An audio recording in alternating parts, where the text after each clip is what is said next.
Welcome back to BRMC's Healthy Connections.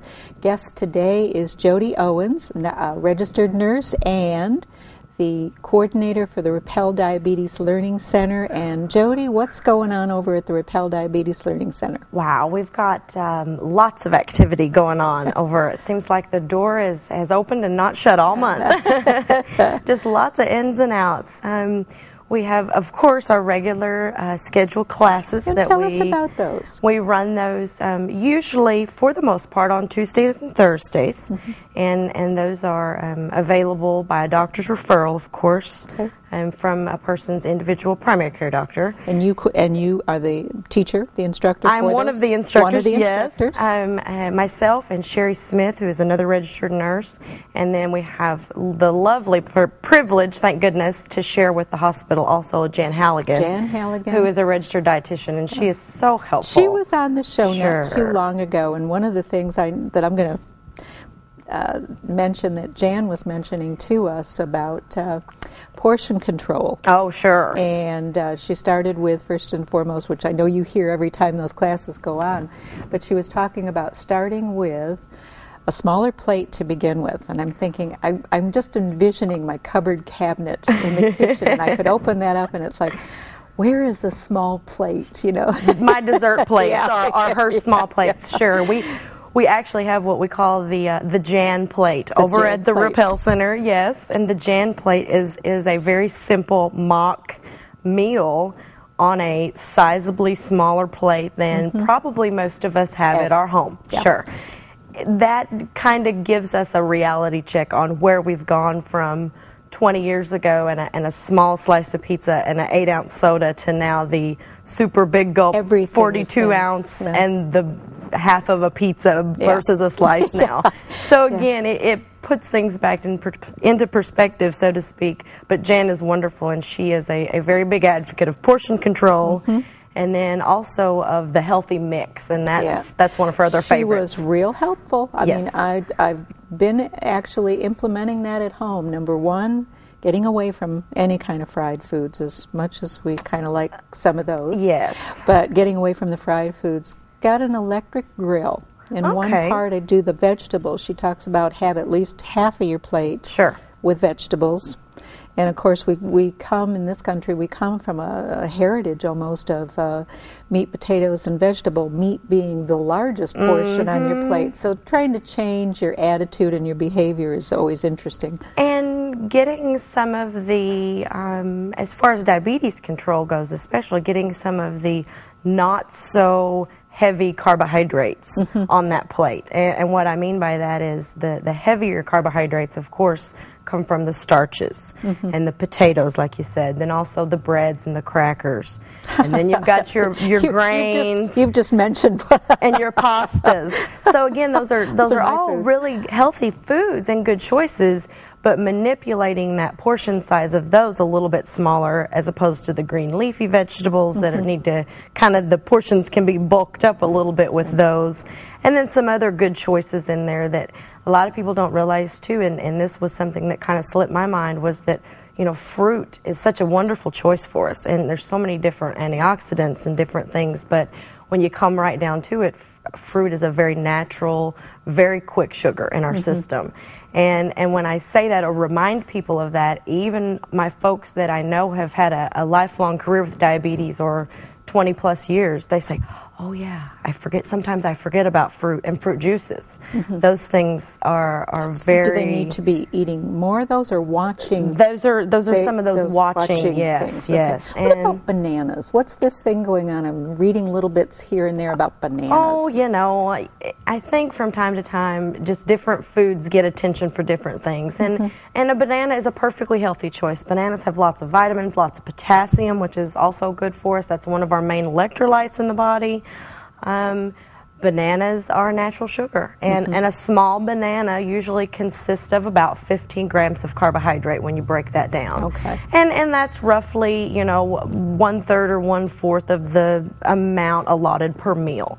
So if you incorporate a banana, say at lunchtime or whatever, you might cut back maybe on the chips or swap that in and out, because You know, I'm an advocate for fruit. I love fruit, and I have small children, and I try to encourage that also.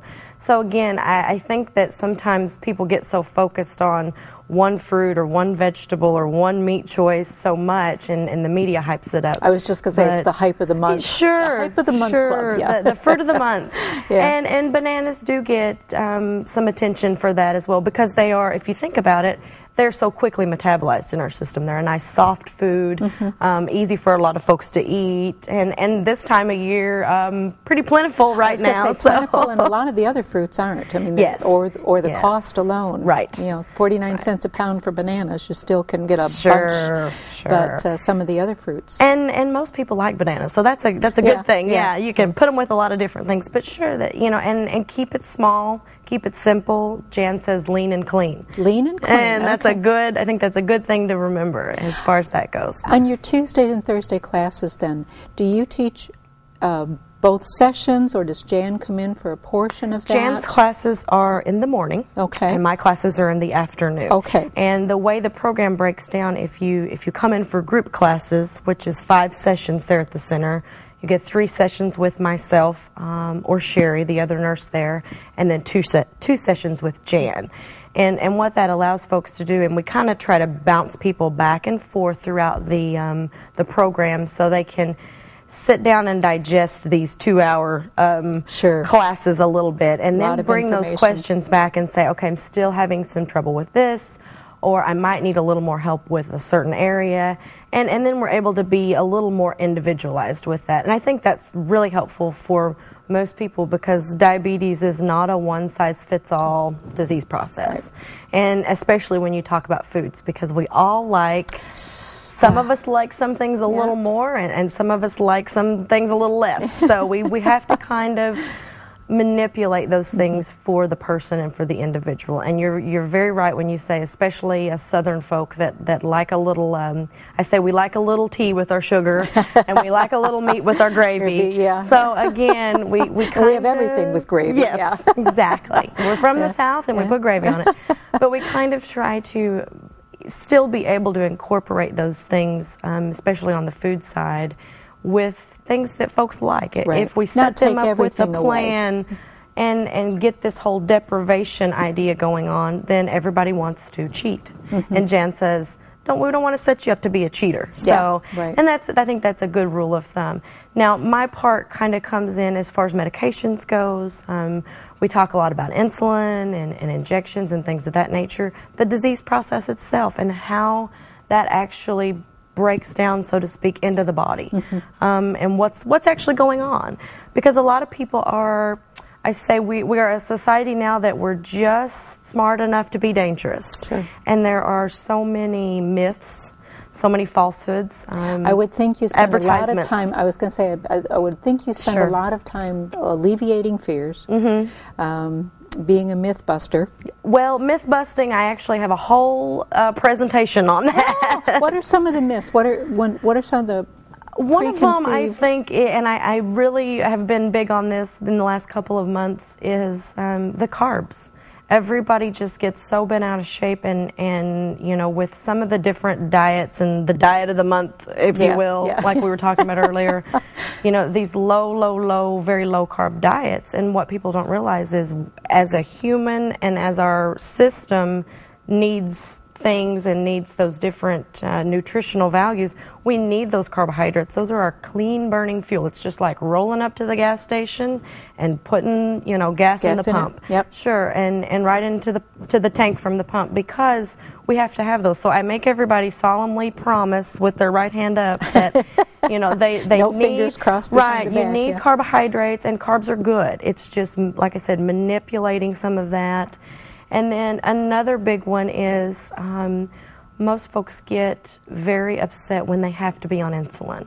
And I am by no means an insulin salesperson or an advocate for that, but I tell all of our patients and anybody dealing with diabetes that just because you have to be on insulin or you become insulin dependent doesn't mean you've failed or you've been and I love this, bad diabetic. And so that's two of my favorites. Their body just isn't manufacturing what it once did.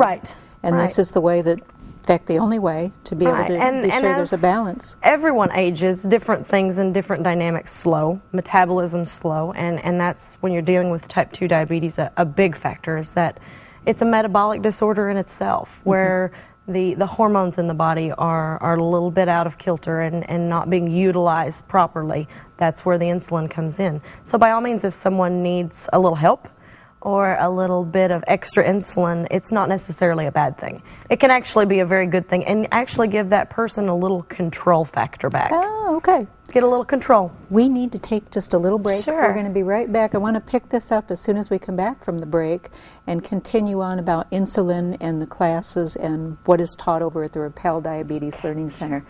Stay tuned. We'll be right back.